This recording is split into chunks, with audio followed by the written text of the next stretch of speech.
The thing to realize about this story is that even if it were just a problem for the military, it would be a huge problem. But although this is a story about the military, in the end, it may affect a much larger segment of the population. It's a story about a military base, Camp Lejeune, and the toxins that leached into the water system there, poisoning the base residents for decades. It is about the most rapidly growing neurologic disease in the country. And it is very much about this simple molecule, trichloroethylene.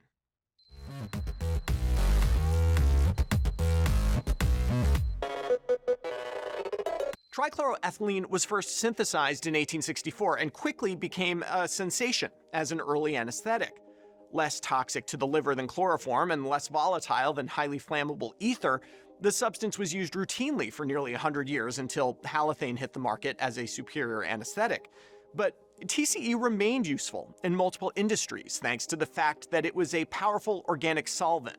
It could be used to extract vegetable oils from plants, caffeine from coffee, and for dry cleaning. By the 1970s, however, the dark side of TCE was becoming better understood. Exposure led to fetal malformations, and its use has been linked to a slew of cancers. But I told you this was a story about a neurological disease, and it is.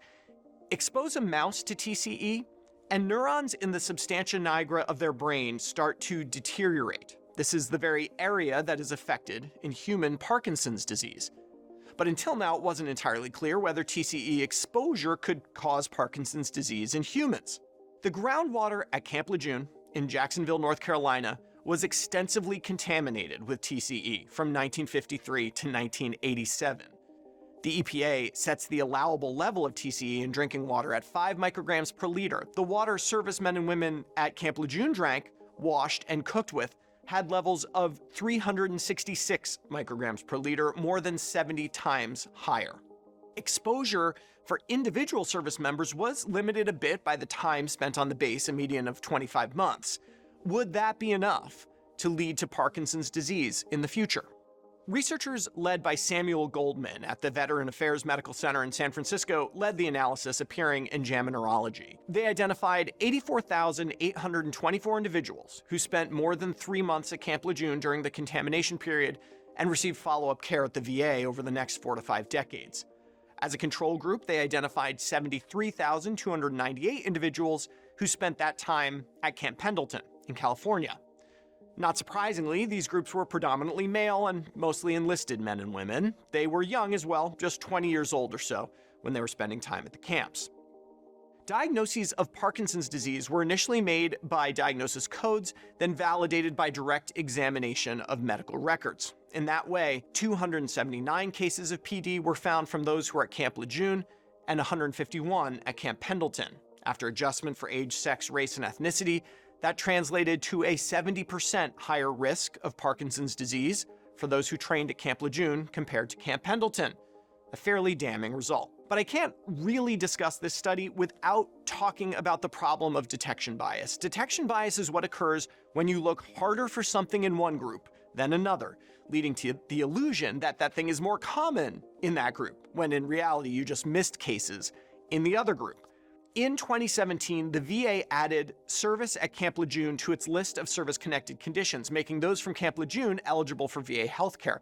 This speaks to the VA's knowledge that long-term adverse events may occur in these service members, and there is certainly the possibility that doctors would be on the lookout for neurologic conditions. Excluding those diagnosed after 2017 substantially diminished the association between service at Camp Lejeune and PD, suggesting some detection bias might be at play.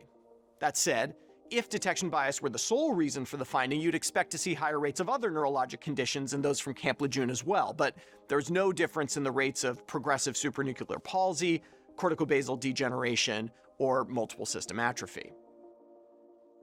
Parkinson's disease, fortunately, is rare, affecting about 1 in 500 adults in the US, but that still translates to 1 million people in this country living with the condition, and the rate is increasing.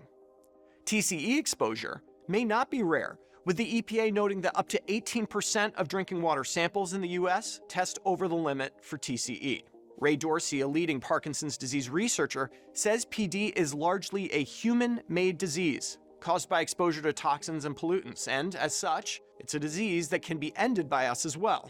Should this manuscript motivate the powers that be to take real action on environmental toxins, I suppose we will have one more reason to thank these brave men and women for their service. For Medscape, I'm Perry Wilson.